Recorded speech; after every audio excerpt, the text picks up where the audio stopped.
Understanding credit and debt.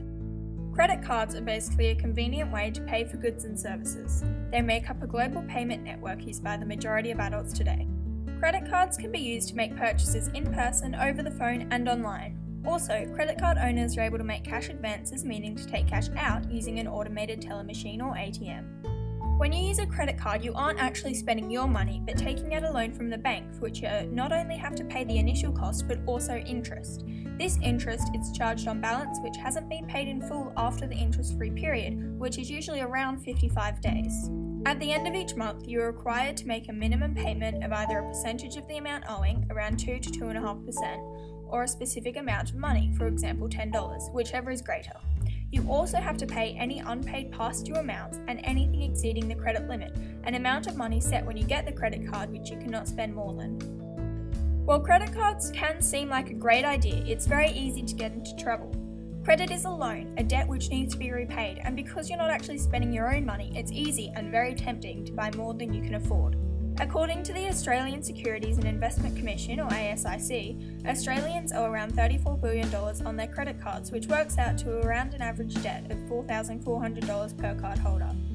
When you spend more than you can afford, you obviously cannot pay it off, and interest rates continue to increase the amount you owe. When you begin to miss payments, late fees will add up as well, and your credit rating will be negatively affected, making it harder to get any loans or credit cards in the future. Your debt will just continue to increase until you're able to pay it off, which is easier said than done. While you may be able to sell some of your assets, chances are you'll probably have to get a loan. A study found that 20% of cardholders don't regularly pay off the total balance owing, with a further 13% only paying the minimum amount. 21% get into debt by buying things they cannot afford, leading to the 17% of people who are not comfortable with their level of debt. While this may make it seem like credit cards are a bad idea altogether, if used correctly, they can be very useful.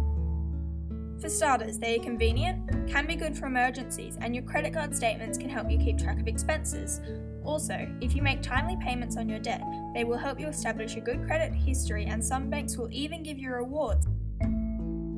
Being equipped to fully understand the costs and benefits of your credit card and being able to make them meet your individual needs is essential to managing credit and debt.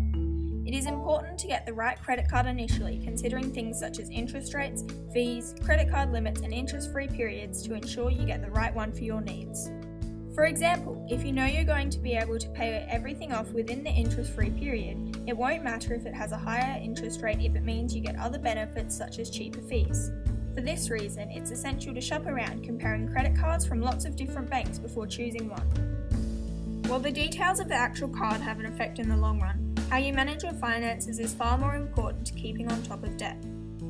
Interest rates can mount up very quickly, so if possible it's best to pay off all loans before the end of the interest-free period to ensure you're only spending the amount your purchases actually cost.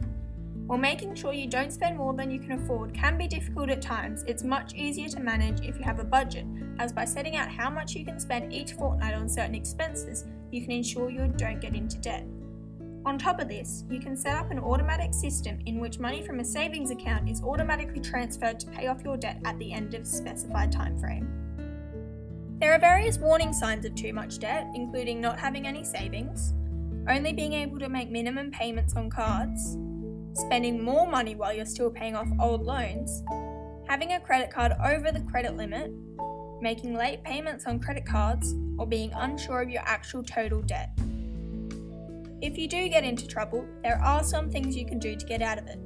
For example, revising your spending and looking for ways to reduce expenses, calling your credit card company to see if you can work out an acceptable payment plan, using savings and other assets to pay off your debt, and talking to a credit counselor are all things that can help.